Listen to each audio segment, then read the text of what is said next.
جناب جلیل علی صاحب سے التماس گزار ہوں کہ وہ اپنے خیالات کا اظہار کریں۔ بسم اللہ الرحمن الرحیم۔ صاحبان اسٹیج، صاحب کتاب، دیوار کے پیچھے ایک جھانک۔ تھیوری تو یہ کہتی ہے کہ ادبی فن پارہ تخلیق ہونے کے بعد اپنے خالق سے رشتہ ختم کر دیتا ہے اور ایک آزاد و خود مختار مظہر بن جاتا ہے۔ قاری اپنی کرت سے اسے معنی دیتا ہے، لہٰذا اس کے تخلیق کار بارے کچھ جاننے کی ضرورت نہیں ہوتی۔ یوں خود نوشت مصنف کی کوئی مجبوری ہو تو ہو، تخلیقات کے مطالعے میں یہ بے حوالہ شے ہوتی ہے، لیکن عملی طور پر ایسا ممکن نہیں۔ اگر قاری کو اپنی مرضی کی متنی قرأت کی آزادی ہے تو اس پر اپنے پسندیدہ متن کے تخلیق کار بارے معلومات میں دلچسپی پر کیسے پابندی لگائی جا سکتی ہے؟ اور اگر اس کی آزادی اسے تخلیق کار اور تخلیق کے درمیان رشتوں کے ناطے کچھ اور پہلو بھی سجھا جاتی ہے تو اسے تعبیر کا حصہ بنانے میں کیا حرج ہے؟ اور تنقیدی و تعبیری ہدایت ناموں سے قاری کی آزادی کو ہینڈل کرنے کا کیا جواز ہے؟ اگر مصنف کی شخصیت اور احوال حیات سے آشنائی کے بعد اس کے تخلیقی متون قاری سے بے ساختہ مکالمہ کرنے لگ جائیں تو کیا تعبیریں اور بھی ثروت مند نہیں ہو جاتی؟ اس لیے کسی نقاد یا قاری کو فن پارے کے مصنف سے کوئی مسئلہ ہو تو ہو، اس کی مرضی، مگر اسے اصول بنا کر قاری پر لادنے کی کیا تک ہے؟ لہٰذا ہم اپنی خوشی اور اپنی آزاد مرضی سے اپنی پسندیدہ تحریروں کے خالق اور اپنے محبوب محمد حمید شاہد کی خود نوشت پڑھیں گے بھی اور اس پر بات بھی کریں گے۔ یہ خود نوشت 20 جہتوں سے اہمیت رکھتی ہے، مگر میں صرف چند پہلوؤں سے اس پر مختصر اظہار خیال کروں گا۔ مجھے مصنف کے ذاتی و خاندانی حالات اور ملازمت کے احوال کے ساتھ ساتھ ادبی، تنقیدی، تاریخی اور تہذیبی حوالوں سے یہ کتاب بہت اہم محسوس ہوئی۔ جہاں تک ذاتی اور خاندانی حالات کا تعلق ہے، کسی عام شخص کے حالات زندگی سے ہمیں کچھ لینا دینا ہو کہ نہ ہو، کسی بھی حوالے سے مشہور و نامور ہستیوں کے احوال حیات بارے تجسس کا پیدا ہونا ایک فطری امر ہے۔ ادبی حوالے سے دیکھا جائے تو سب سے پہلے یہ کتاب اپنے خوبصورت انداز تحریر کی وجہ سے ہمیں متوجہ کرتی ہے۔ یہ ایک ایسے صاحب اسلوب تخلیقی نثر نگار کے قلم کی دین ہے جو کہانی بیان کرتے ہوئے پڑھنے والے کو اپنی گرفت سے نکلنے نہیں دیتا۔ یہ کتاب اگرچہ فکشن نہیں، زندگی کے حقیقی واقعات کی روداد ہے، مگر محمد حمید شاہد کے جادوئی قلم کا کرشمہ جانیے کہ خود میرے ساتھ یہ ہوا کہ اشاعت کے کچھ ہی عرصے بعد عنایت ہوئی تو 2-3 نشستوں میں قرأت مکمل کر لی، مگر اب جو تقریب میں کچھ کہنے کے اعزاز کی اطلاع ملی اور ذرا جستہ جستہ دیکھ لینے کا ارادہ کیا تو دوبارہ ایک رو میں شروع سے آخر تک پڑھ گیا۔ اس میں حمید شاہد کی ادبی سرگرمیوں کے ساتھ ساتھ اس کے بعض نمائندہ افسانوں کے تخلیقی پس منظر سے بھی آگاہی ہوتی ہے۔ بے شک ایک سنجیدہ قاری کوئی اور بھی مربوط تعبیر کر سکتا ہے، مگر تخلیق کار کے اپنے بیان کردہ پس منظر سے ابھرنے والی تفہیم کا بھی ایک اپنا ہی حظ اور حیثیت ہوتی ہے۔ اس سے یہ بھی اندازہ ہوتا ہے کہ بے شک کوئی افسانہ مصنف کی اپنی زندگی کے کسی حقیقی وقوع سے تعلق رکھتا ہو، مگر ایک وسیع تخلیقی فن پارہ بننے میں وہ کیسی کیسی قلب ماہیت سے گزرتا ہے۔ ان تفصیلات سے حمید شاہد کے تخلیقی عمل کو سمجھنے میں بھی مدد ملتی ہے۔ کتاب میں بہت سی ادبی شخصیات، واقعات اور تقریبات کا تذکرہ تو بعض جگہ رپورتاج کی صورت اختیار کرتا دکھائی دیتا ہے، بلکہ ان میں سے بعض حصوں کو تو متعلقہ شخصیات کے مختصر خاکوں کے طور پر بھی پڑھا جا سکتا ہے۔ تنقیدی حوالے سے محمد حمید شاہد ایک ویژنری قلم کار ہے۔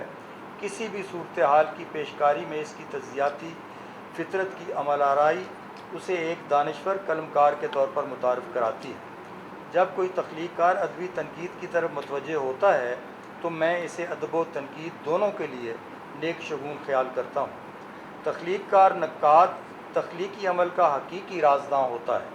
وہ اپنی تنقیدی تحریروں میں نہ صرف فن پارے کے اصیل تخلیقی نواح کے قریب رہ کر بات کرتا ہے، بلکہ اپنی تحریروں میں وہ بعض ایسے لطیف اشارے کر جاتا ہے جو سکہ بند نقادوں کو بہت کچھ سجا جاتے ہیں۔ امیر شہاد ایک ایسا ہی تخلیق کار نقاد ہے۔ اس پر ترا یہ کہ وہ فکشن اور شاعری دونوں سے یکساں انصاف کرنے کی صلاحیت رکھتا ہے۔ عام طور پر فکشن نگار اور فکشن کے نقاد شاعری بارے ایک فاصلے سے بات کرتے دکھائی دیتے ہیں۔ میں نے ممتاز مفتی کے منہ سے کئی بار یہ سنا کہ شاعری تمام فنون سے افضل ہے، مگر نہ جانے ان کی عمومی مکری سرشت کی بنا پر ہمیشہ ایسا کیوں لگا کہ جیسے وہ یہ بات دل کی گہرائیوں سے نہیں اوپر اوپر سے کہہ رہے ہیں۔ امیر شہاد کی شعری تنقید محض ادبی رواداری سے کہیں آگے فکشن اور شاعری میں تخلیقی وحدت کے علاقوں کا پتہ دیتی ہے۔ قدرت نے اسے شعر کے اندر اترنے اور شعر کو اپنے اندر اتار لینے کے فطری ذوق سے نواز رکھا ہے، اسی لیے وہ اچھے شعر سے حظ اٹھانے کے ساتھ ساتھ اس پر وسیع نقد و نظر کے قابل رشک صلاحیت رکھتا ہے۔ اس خود نوشت میں دوسروں سے اپنے اختلاف کو برملا مگر خوش اسلوبی سے کہہ جانے کا سلیقہ بھی جگہ جگہ اپنی چھپ دکھاتا ہے۔ انہوں نے کتاب میں کئی ایک معاصر و ممتاز نقادوں سے اپنے اختلاف کا بے باکانہ اظہار کیا ہے۔ اس حوالے سے اور بھی ذرا آگے نکل کر بات کرنے کی للک ایک زمانے میں اسے ادبی صحافت کے میدان میں بھی لے گئی اور اس نے ایک ہفتہ روزہ ادبی اخبار نکال مارا تھا۔ شکر ہے اس نے بہت جلد اس شوریلے بلکہ تخلیقی استعداد کے حق میں زہریلے علاقے سے واپسی کا فیصلہ کر لیا۔ مجھے یاد ہے ایک بار جب احمد فراز نے تشکیل پاکستان کے حوالے سے کوئی ناروا بات کہہ دی اور حمید شاہد نے میرا رد عمل پوچھا تو میں نے کہا کہ فراز صاحب ہمارے انتہائی محبوب اور ہر دل عزیز شاعر ہیں، وہ ادبی و تہذیبی معاملات میں اظہار رائے سے اجتناب ہی برتیں تو مناسب ہوگا، مگر حمید شاہد نے میرے نام سے کچھ اس طرح کی سرخی جما دی کہ فراز صاحب فکری و تہذیبی موضوعات پر اظہار خیال سے باز رہیں۔ فراز صاحب کے جمہوروں نے فوراً ان کے کان بھرنے کی کوشش کی اور میں بھی ذرا گھبرا سا گیا، مگر جلد ہی گارڈن کاری کے ایک مشاعرے کی ملاقات میں فراز صاحب کی طرف سے کسی رد عمل سے محفوظ رہنے پر جان میں جان آئی۔ مجھے اس اعتبار سے حمید شاہد اور بھی اچھا لگتا ہے کہ وہ ایک سچے مومن کی طرح اخذ و اکتساب کے اعتبار سے ہر اچھی بات کو اپنی گمشدہ میراث سمجھنے کے باوجود خواہ مخواہ دوسری ادبی و تنقیدی روایات کی زائدہ فکری و تنقیدی تھیوریز سے مرعوب نہیں ہوا رہتا، ناپ تول اور جانچ پرکھ کے ساتھ فیصلہ کرتا ہے کہ کہاں سے کیا اور کتنا لینا ہے اور کیا اور کتنا نہیں لینا۔ ان معاملات میں اپنے تحفظات کے حوالے سے کئی عالمی شہرت کے نظریہ سازوں سے اختلاف کے بعض نکات زیر نظر کتاب میں بھی درج ہو گئے ہیں، جیسے یوسا سے مکالمے والی کتاب کا ذکر وغیرہ۔ تاریخی اور سماجی حوالے سے یہ کتاب ہمیں یہ بھی بتاتی ہے کہ حمید شاہد طالب علمی کے زمانے سے ہی سیاست میں گہری دلچسپی رکھتا تھا۔ اس کی یہ دلچسپی تعلیم سے فارغ ہونے کے بعد بھی جاری رہی۔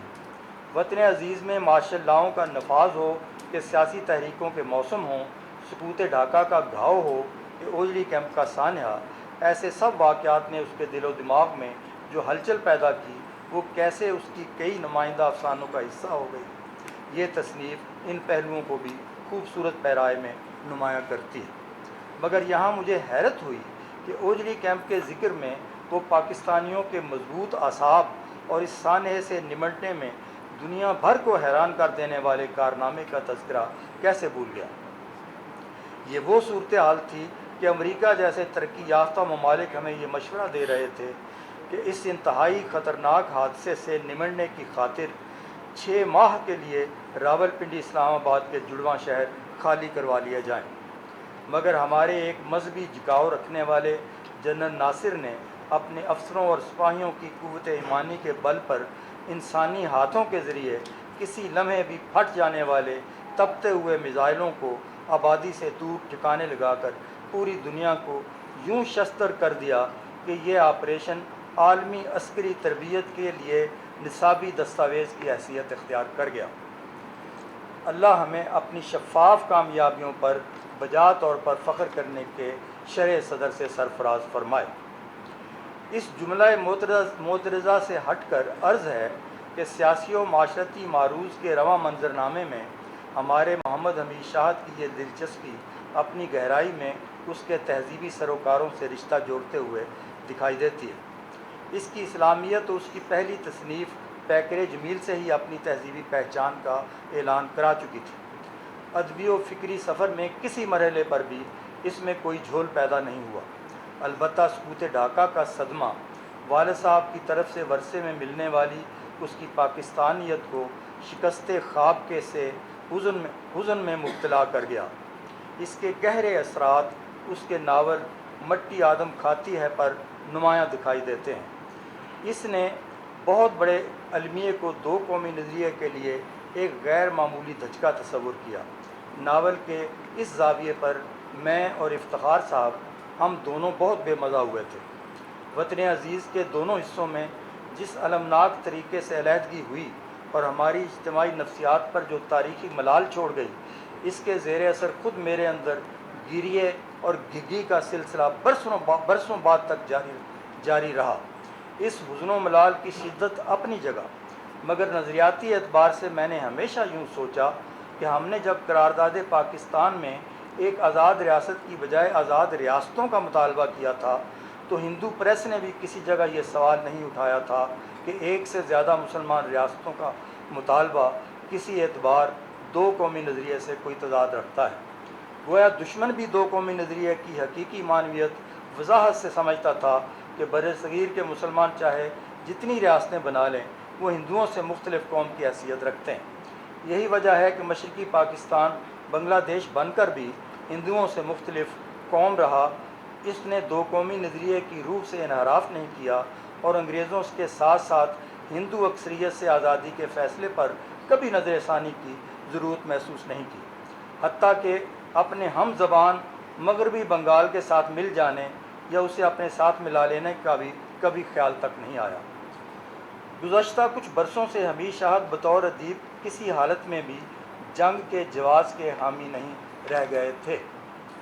اس موضوع پر ہم وقفے سے بار بار بحث میں الجھتے رہتے تھے۔ ان کے خیال میں ایک قلمکار کسی صورتحال میں بھی جنگ کی حمایت نہیں کر سکتا۔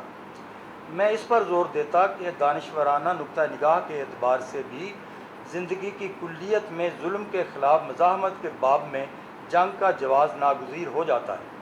میں جب فلسطینیوں، مقبوضہ کشمیریوں اور 50 ملکوں کے فوجی قبضے والے افغانیوں بارے سوال اٹھاتا کہ ان کے پاس تنگ آمد بجنگ آمد پر عمل کرنے کے سوا کیا چارہ کار ہے، تو بھی وہ جواز جنگ کی حمایت گوارا نہ فرماتے، اور میں اس سوال کا جواب دینا پسند نہیں کرتا والی خاموشی سے کام لیتے۔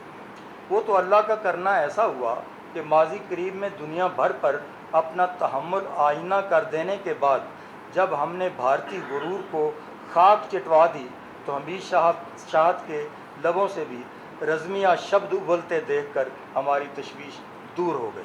نشاندہی کہ خوشبو کی دیوار کے پیچھے ایک ایسی دستاویز ہے جو حمید شاہد کے جملہ فکری و فنی عناصر سے بننے والی ایک منفرد کلیت تک رسائی کے لیے ہمیشہ ایک اہم اور بنیادی حوالے کا کردار ادا کرتی رہے گی۔ بہت بہت شکریہ۔